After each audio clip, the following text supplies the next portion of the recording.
Конституция күніне орай бір-екі сұрақ қойсам, қарсы емессіз бе? Қазақстан Республикасында кім мемлекеттік билік көзі болып табылады? Қалай ойлайсыз? Халық. Халық? Дұрыс. Қай жастан бастап Қазақстан Республикасының азаматы маслихат депутаты бола алады? 20 жастан. Дұрыс. Қазақстан президенті кімдерге ант береді? Халыққа. Рахмет. Конституция заңын жақсы біледі екенсіз. Саламатсыз ба?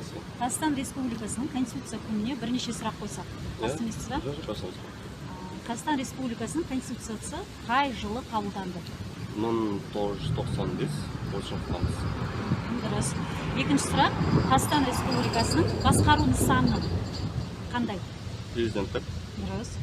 Үшінші сұрақ, Қазақстан Республикасының кім билік көз болып табылады?